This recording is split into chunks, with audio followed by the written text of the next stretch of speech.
bringing the people behind our food to life. At this point, I don't think in any stretch of the imagination that urban farming can feed a city like Portland. I think that there's probably other cities that are way more sparsely populated, that have more open space, that it would make sense in. I don't think we need to run the experiment entirely here in Portland to see what's possible. I think if you look in the global south, which a lot of the very pasty-faced urban agriculture movement doesn't do quite often. If you look in the global south and see how people use their cities down there, there's a lot more food production going on.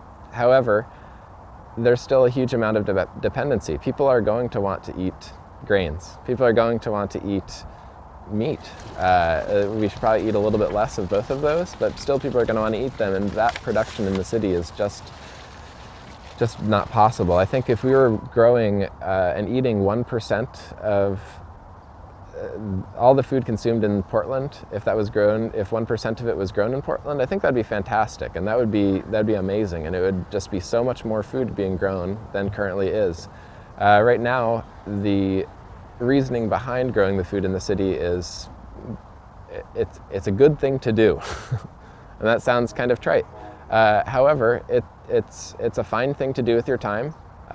It's fun, it's rewarding, and it's an excellent point to educate people about the food system as a whole. So for that independency of being able to grow all your own food in the city, people love to dream up just these elaborate fantasies of these kind of Rube Goldberg constructions of a vertical farm that's got a rainwater catchment system that feeds a aquaculture system on the top floor, and everything is drained down through different things. And you think about the resource economics of that, and even if that means you're going to be able to produce a little bit more in the town, how does that pay for itself to produce that?